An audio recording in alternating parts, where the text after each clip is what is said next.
ഏതൊരു വായ്പ ബാങ്കിൽ നിന്ന് എടുക്കാൻ പോകുമ്പോഴും ആ വായ്പയെക്കുറിച്ചുള്ള സമ്പൂർണ്ണ വിവരങ്ങൾ നമുക്ക് അറിയാമെങ്കിൽ ആ വായ്പ എളുപ്പം ലഭ്യമാകുവാനും എന്തൊക്കെ ഡോക്യുമെന്റ്സ് വേണം എന്നുള്ള കാര്യങ്ങളും നമുക്ക് മനസ്സിലാകും. ഇന്ന് ഈ വീഡിയോയിൽ കാനറ ബാങ്ക് നൽകുന്ന വ്യക്തിഗത വായ്പയെക്കുറിച്ചുള്ള സമ്പൂർണ്ണ വിവരങ്ങളാണ്. വിശദാംശങ്ങളിലേക്ക് കടക്കുന്നതിന് മുമ്പ് ഈ യൂട്യൂബ് ചാനൽ അനേകം ഹോം ലോൺസുകളുടെയും പേഴ്സണൽ ലോൺസിന്റെയും ഇൻസ്റ്റന്റ് ലോൺസിന്റെയും അതുപോലെ ഷെയർ മാർക്കറ്റുകളുടെയും ഒക്കെ വീഡിയോസ് അപ്ലോഡ് ചെയ്യാറുണ്ട്.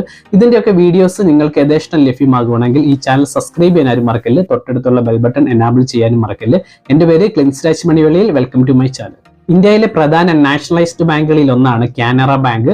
കാനറ ബാങ്ക് വ്യക്തിഗത വായ്പകൾ അവരുടെ ഉപഭോക്താക്കൾക്ക് നൽകുന്നുണ്ട്. കാനറ ബാങ്കിന്റെ വ്യക്തിഗത വായ്പകൾക്ക് ഒരു രീതിയിലുള്ള ഈട് ബാങ്ക് ആവശ്യപ്പെടുന്നില്ലെങ്കിലും ജാമ്യക്കാരെ ബാങ്ക് ആവശ്യപ്പെടും. ജാമ്യക്കാരായിട്ട് നമ്മളുടെ സ്പൗസിനെ അല്ലെങ്കിൽ നമ്മുടെ ലീഗൽ ഹയേഴ്സിനെയാണ് ബാങ്ക് ആവശ്യപ്പെടാറുള്ളത്. സ്പൗസ് എന്ന് പറയുമ്പോൾ ഭാര്യയ്ക്ക് ഭർത്താവും ഭർത്താവിന് ഭാര്യയും നമുക്ക് ജാമ്യക്കാരായിട്ട് നിർത്തുവാൻ സാധിക്കും. പ്രധാനമായിട്ട് ഇവരുടെ ഒഫീഷ്യൽ വെബ്സൈറ്റ് പ്രകാരം രണ്ട് തരത്തിലുള്ള വ്യക്തിഗത വായ്പകളാണ് ഉപഭോക്താക്കൾക്ക് നൽകുന്നത്.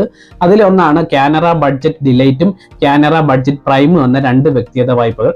കാനറ ബഡ്ജറ്റ് ഡിലൈറ്റ് എന്ന വ്യക്തിഗത വായ്പ പ്രകാരം അവർ വായ്പ നൽകുന്നത് സ്കൂളുകളിൽ ജോലി ചെയ്യുന്നവർ, കോളേജുകളിൽ ജോലി ചെയ്യുന്നവർ, മൾട്ടിനാഷണൽ കമ്പനികളിൽ ജോലി ചെയ്യുന്നവർ, ലിമിറ്റഡ് കമ്പനികളിൽ ജോലി ചെയ്യുന്നവർ, ഹോസ്പിറ്റലുകളിൽ ജോലി ചെയ്യുന്നവർ തുടങ്ങിയ സാലറി ആയിട്ടുള്ള വ്യക്തികൾക്കാണ്. നിങ്ങൾക്ക് പരമാവധി വായ്പ തുകയായിട്ട് ലഭ്യമാകുന്നത് 25 ലക്ഷം രൂപയാണ്. അല്ലെങ്കിൽ 25 മാസത്തെ ഗ്രോസ് സാലറിക്ക് തുല്യമായിട്ടുള്ള വായ്പാ തുക. ഇതിലേതാണോ ചെറുത് അതായിരിക്കും വായ്പാ തുകയായിട്ട് നമുക്ക് ലഭ്യമാവുന്നത്. ഈ ഗ്രോസ് സാലറി എന്ന് പറയുന്നത് നമ്മളുടെ അക്കൗണ്ടിൽ ടോട്ടൽ എത്ര രൂപയാണോ ക്രെഡിറ്റ് ആകുന്നത് അതാണ് ഈ ഗ്രോസ് സാലറി എന്ന് പറയുന്നത്. മറ്റ് കട്ടിംഗ് ഒന്നും കൂട്ടുന്നില്ല. ടോട്ടലി എത്ര ആണോ നമ്മുടെ അക്കൗണ്ടിൽ ക്രെഡിറ്റ് ആകുന്നത് അതാണ് ഗ്രോസ് സാലറി. അതുപോലെ ഇതിന്റെ പരമാവധി തിരിച്ചടവ് കാലാവധിയായിട്ട് ലഭ്യമാവുന്ന 84 മാസം വരെയാണ്. കാനറ ബാങ്കിന്റെ ബഡ്ജറ്റ് പ്രൈം എന്ന വ്യക്തിഗത വായ്പ ലഭ്യമാകുന്നത് കേന്ദ്ര സംസ്ഥാന സർക്കാർ ജീവനക്കാർക്കും ഡിഫൻസ് മേഖലകളിൽ ജോലി ചെയ്യുന്നവർക്കുമാണ് ഈ വായ്പകൾ ലഭ്യമാകുന്നത്. ഈ വ്യക്തിഗത വായ്പയ്ക്ക് ലഭിക്കുന്ന പരമാവധി വായ്പാ തുക 30 ലക്ഷം രൂപ അല്ലെങ്കിൽ 25 മാസത്തെ ഗ്രോസ് സാലറിക്ക് തുല്യമായതാണ് നമുക്ക് പരമാവധി വായ്പയായിട്ട് ലഭ്യമാകുന്നത്. ഇതിലേതാണോ ചെറുത് അതായിരിക്കും നമുക്ക് വായ്പയായി ലഭ്യമാകുന്നത്. പ്രൊബേഷൻ പീരീഡ് ഉള്ളവർക്ക് ഈ വായ്പ ലഭ്യമാവുകയില്ല. ഇതിന്റെ പരമാവധി തിരിച്ചടവ് കാലാവധി 84 മാസം വരെ ലഭിക്കും. മറ്റെല്ലാ വായ്പകളെ പോലെ ഈ വായ്പയ്ക്ക് നല്ലൊരു സിബിൽ സ്കോർ നമുക്ക് ഉണ്ടായിരിക്കണം. നമുക്കറിയാം പേഴ്സണൽ ലോൺസ് എന്ന് പറയുന്നത് അൺസെക്യൂർഡ് ലോൺസ് ആണ്. അതുകൊണ്ട് തന്നെ ബാങ്ക് ഏറ്റവും നല്ല കസ്റ്റമേഴ്സിനെ എത്തുള്ളൂ. 750 മുതൽ സിബിൽ സ്കോറും നല്ലൊരു പ്രതിമാസ വരുമാനവും നല്ല ജോലി സ്ഥിരത ഉള്ളവർക്കാണ് ഈ വായ്പ ലഭ്യമാകുന്നത്. ഇത് ജാമ്യക്കാർക്കും അതുപോലെ വായ്പയ്ക്ക് അപേക്ഷിക്കുന്ന വ്യക്തികൾക്കും ഉണ്ടായിരിക്കണം. വാർഷിക പലിശ നിരക്ക് ആരംഭിക്കുന്നത് 13.60% ഈ വാർഷിക പലിശ നിരക്കിനെയും അതുപോലെ വായ്പ തുകയും പല കാര്യങ്ങളും സ്വാധീനിക്കും. അതിൽ പ്രധാനപ്പെട്ടതാണ് വായ്പയ്ക്ക് അപേക്ഷിക്കുന്ന വ്യക്തിയുടെയും അതുപോലെ ജാമ്യക്കാരുടെയും സിബിൽ സ്കോർ, പ്രതിമാസ വരുമാനം, ജോലി തുടങ്ങിയ പരിഗണിച്ചാണ് ഇവർ പരമാവധി എന്തുമാത്രം വായ്പ തുക നൽകണം, അതുപോലെ തന്നെ എന്തുമാത്രം വാർഷിക പലിശ നിരക്ക് ഈടാക്കണം തുടങ്ങിയ ചാർജുകൾ ബാങ്ക് തീരുമാനിക്കുന്നത്. മന്ത്ലി ഇൻകത്തിന്റെ 25% നമ്മുടെ അക്കൗണ്ടിൽ വരണം. അല്ലെങ്കിൽ കുറഞ്ഞത് 10,000 രൂപ നമ്മുടെ അക്കൗണ്ടിൽ വരണമെങ്കിൽ ഈ വായ്പ ലഭ്യമാവുകയുള്ളൂ.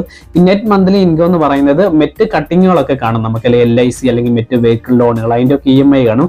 അതെല്ലാം ഒഴിവാക്കി നമ്മുടെ അക്കൗണ്ടിൽ സാലറിയുടെ 25% ക്രെഡിറ്റ് ആയിരിക്കണം. പ്രധാനമായിട്ടും ഈ വായ്പ ലഭ്യമാകുന്നത് കാനറ ബാങ്കിൽ സാലറി അക്കൗണ്ട് ഉള്ളവർക്കാണ്. ഇത് കേട്ട ഉടൻ തന്നെ പോയി സാലറി അക്കൗണ്ട് തുടങ്ങിയാൽ ഇത് വായ്പ ലഭ്യമാവുകയില്ല. 1 വർഷമായിട്ട് കാനറ ബാങ്കിൽ സാലറി അക്കൗണ്ട് ഉള്ളവർക്കേ ഈ വായ്പ ലഭ്യമാവുകയുള്ളൂ. ഇനി ഈ വായ്പയ്ക്ക് ആവശ്യമായ ഡോക്യുമെന്റ്സ് എന്തെല്ലാമെന്ന് നമുക്ക് നോക്കാം. വായ്പയ്ക്ക് അപേക്ഷിക്കുന്ന വ്യക്തിയുടെയും ജാമ്യക്കാരുടെയും 2 പാസ്പോർട്ട് സൈസ് ഫോട്ടോ, പിന്നെ ഒരു ആപ്ലിക്കേഷൻ ഫോം ഫില്ല് ചെയ്ത് കൊടുക്കണം. KYC ഡോക്യുമെന്റ്സ് ഒക്കെ കംപ്ലീറ്റ് ചെയ്യാൻ വേണ്ടി ആധാർ കാർഡ്, പാൻ കാർഡ് തുടങ്ങിയ ഡോക്യുമെന്റ്സ് നൽകണം. കൂടാതെ വരുമാനം തെളിയിക്കാൻ 6 മാസത്തെ ബാങ്ക് അക്കൗണ്ട് സ്റ്റേറ്റ്മെന്റ്, 6 മാസത്തെ സാലറി സ്ലിപ്പ് അല്ലെങ്കിൽ സാലറി സർട്ടിഫിക്കറ്റ്, ഫോം 60, നിങ്ങൾക്ക് ഇൻകം ടാക്സ് ഫയൽ ചെയ്യുന്നവരാണെങ്കിൽ അതിന്റെ ഡോക്യുമെന്റ്സ് തുടങ്ങിയവയാണ് പ്രധാനമായിട്ടും നൽകേണ്ടത്. ഈ വായ്പയെക്കുറിച്ച് നിങ്ങൾക്ക് എന്തെങ്കിലും സംശയം ഉണ്ടെങ്കിൽ ഈ വീഡിയോയുടെ കമന്റ് ബോക്സിൽ രേഖപ്പെടുത്തുക. ഈ വായ്പ എടുത്തിട്ടുള്ളവർ അവരുടെ അനുഭവം ഈ വീഡിയോയുടെ കമന്റ് ബോക്സിൽ രേഖപ്പെടുത്തുക. അത് മറ്റുള്ളവർക്ക് ഉപയോഗപ്പെടുന്നതാണ്. ഈ വായ്പയെക്കുറിച്ചുള്ള കൂടുതൽ വിവരങ്ങൾക്കായിട്ടും അപേക്ഷിക്കുവാനും നിങ്ങളുടെ തൊട്ടടുത്തുള്ള കാനറ ബാങ്ക് ശാഖയായിട്ട് ബന്ധപ്പെടുക. എങ്കിൽ പിന്നെ പുതിയൊരു വീഡിയോയുമായി അടുത്ത എപ്പിസോഡിൽ കാണാം.